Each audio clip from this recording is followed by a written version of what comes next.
বাড়িতে আসলে যে মানুষটার কথা সব থেকে বেশি মনে হয় ওরে আমি তো এই গাছে তোমরা এগুলোকে গুলি বানাইছো নাকি? আসসালামু আলাইকুম, কেমন আছো সবাই? আশা করছি সবাই ভালো আছো। তো আজকে আমি দাদু বাড়িতে যাচ্ছি। কিছুক্ষণ আগে বের হলাম, এখন আজান দিচ্ছে। ভাবছিলাম যে জোহরের নামাজটা পড়ে বের হব, কিন্তু আসলে হয়ে উঠলো না। তো এখন আমি ওখানে গাড়ির জন্য ওয়েট করব, দেখি গাড়ি পাই কি না, কারণ এখন তো আজান দিচ্ছে, হয়তো বা গাড়ি পাওয়াটা অনেক বেশি টাফ হয়ে যাবে। তারপরেও চেষ্টা করে দেখব যদি গাড়ি পাই। জায়গায় ধানের কাজ চলছে। এই রাস্তাগুলো দেখো, আমার দাদু বাড়ির রাস্তাগুলো কিন্তু খুবই সুন্দর। গাইস, দাদু বাড়িতে মাত্র পৌঁছালাম, এসে দেখি যে আশেপাশে বাসায় কেউ নাই, যেহেতু জোহরের নামাজের সময় সবাই হয়তো বা এখন নামাজে। তো আমার দাদিকেও দেখতে পাচ্ছি না। মাত্র বাসায় পৌঁছলাম দাদু বাড়িতে, কেউ নাই, পুরা মনে হচ্ছে যে পুরা বাড়িটাই ফাঁকা। সেই তো প্রথমে আমার আমের গাছের দিকে চোখ যাচ্ছে, সবগুলো গাছে মোটামুটি ভালো আম ধরেছে। তো আম নিয়ে যাওয়ার সময় সব গাছে আম আছে। আমি তোমাদেরকে একটু দেখাই, যে দেখো আম, মানে ছোট থেকে ছোট গাছগুলোতেও আম, প্রত্যেকটা ডালে ডালে আম। এই যে দেখো, কি সুন্দর, কত আম। আর আমাদের ওইদিকে আরো বড় বড় গাছ আছে, কিন্তু এই গাছগুলো হচ্ছে বাড়ির ভিতরে, তো ওগুলোই দেখাচ্ছি। আর লেবু দেখো কি পরিমাণ লেবু ধরছে, আসলে কতটুকু ক্যামেরায় বোঝা যাচ্ছে জানি না, আমি একটু দেখাই।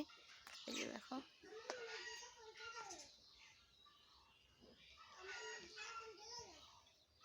সুন্দর লেবু, লেবুগুলোর খুব ঘ্রাণ, অনেক লেবু ধরছে এই সাইডে। ওখানে যে ডালিমের গাছটা দেখা যাচ্ছে, ডালিমের গাছটা কিন্তু আমাদের। তো দেখো কি পরিমাণ ডালিম এখানে ধরছে, আমার উপরে দেখা যাচ্ছে কিনা। এই যে ডালিম, যখন আমরা ছোট ছিলাম তখন আমাদের বাড়ির উঠানের ভিতরে একটা ডালিমের গাছ ছিল, কিন্তু এখন এখানে গাছটা রাখা হয়েছে। যেহেতু ওখানে বাড়ি টাড়ি সব করা শেষ, তো এই জন্য এখানে গাছটা রাখা হয়েছে। অনেক ভালো ডালিম ধরছে, আমি দেখে এসে আমার ভালো লাগতেছে যে কত ডালিম। ডালিম অনেকগুলো ধরছে এখানে। মনে হয় এটা একটু পাকছে, আমার মনে হচ্ছে যে একটু পাকা লাল লাল হয়েছে। এই যে ওরে আমি তো এই গাছের আমগুলো দেখেই নি। হায় হায়, কত বড় বড় হয়েছে আমগুলো, দেখো আমের সাইজ। আল্লাহ, কত বড় বড় হয়েছে আম। আমি এগুলো যখন ছোট ছিল তখন দেখে গেছিলাম, ডালের ভিতরে লুকানো, বোঝাই যাচ্ছে না, অনেক বড় বড় হয়েছে আমগুলো। বাড়িতে আসলে যে মানুষটার কথা সব থেকে বেশি মনে হয় সেটা হচ্ছে আমার দাদা। আমার দাদা গত কয়েক মাস হচ্ছে আমাদের, মানে আমার দাদা মারা গেছে। তো দাদার কথা খুব মনে হয়, বাড়িতে আসলে মনটা খারাপ হয়ে যায়। যদি থাকতো তাহলে দেখা করতো, কথা বলতো, মানে খুব বেশি খারাপ লাগে দাদার জন্য। আমরা কোনোদিন ভাবিও নি যে আমার দাদা এত তাড়াতাড়ি মারা যাবে। তো যাই হোক, আমার দাদার জন্য সবাই দোয়া করো, আমার দাদাকে আল্লাহ যেন বেহেশত দান করে। এছাড়া আর আসলে এখন করার কিছু নাই। আয়শাও আসছে, আয়শা এসে খেলা শুরু করে দিছে, মানে ওর কোনো কাজ নাই। দেখি জামার হাতটা কেমন হয়েছে, দেখো, মানে ওর কোনো কাজ নাই, তো এসে খেলা শুরু করে দিছে। আমাদের এই দিকে সবগুলোতে ধান ছিল জমিগুলোতে, কিন্তু যেহেতু এখন ধান কাটা, এই জন্য জমিগুলো সব ফাঁকা। এই তো আয়শার খেলার সাথী, আয়শা এসে খেলা শুরু করে দিছে। কি, কেমন আছো তোমরা? হ্যাঁ, ভালো আছো? কেউ নামাজ পড়ে আসে নাই, আমি হচ্ছে এখানে বসলাম। মানে আমাদের এখানে তো এটাকে টং বলে, তোমাদের এলাকায় অন্য কিছু বলে কিনা জানি না, বাট টঙে বসলাম। এটা আমাদের বাড়িরই টং। এখানে আমাদের বাড়ির যারা মেম্বাররা আছে, এছাড়াও আশেপাশে সবাই এসে বসে। এখানে ভালো বাতাস পাওয়া যায়, যেহেতু ফাঁকা জায়গা, উপরে একটা গাছও আছে, তো গাছের জন্য আরও বেশি ছায়া পাওয়া যায়। দেখো এভাবে ফল নিয়ে যাচ্ছে সবাই বাড়িতে, দেখছো দেখছো দেখছো কিভাবে দৌড়ায়। তোমরা এগুলোকে গুলি বানাইছো নাকি? হ্যাঁ, এই গুলি কেমনে চলে দেখাও তো, দেখাও কেমনে চলে। ওরে বাবা, ফায়ার হয়ে যাচ্ছে। আরবি, গরু কিভাবে মারা গেছে?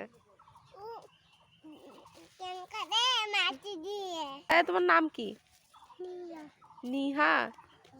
নিহার বাড়ি কোথায় রে? নিহা।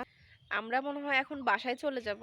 এর ভিতরে আমি খাওয়া দাওয়া করে নিয়েছি, একটু রেস্ট নিলাম, দাদির সাথে গল্প করলাম, পরিবারের সবার সাথে গল্প হইলো। তো হয়তো এখন চলে যাব। আমার ভাই হচ্ছে সাথে যাবে, ও বাইক নিয়ে যাবে হয়তো বা সাথে, তো ওর সাথে চলে যাব। আমি 2 দিন পর আবার আসব, আরও কিছু কাজ আছে। আজকে আসলে ওইভাবে প্রিপারেশন নিয়ে আসা হয় নাই কাজের, তো ওই জন্য আমাদের ওই পাশে জমি আছে, জমির গাছগুলো একটু দেখে মানে বেঁধে দিতে হবে, সব কিছু মিলে একটু কাজ আছে, আবার আসবো।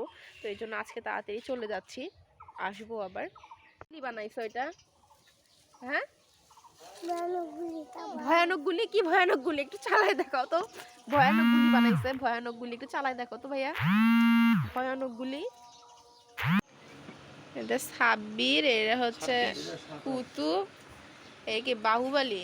না না না, তাই তো না কি রে? তোর নাম কি রে? শিপনি তো।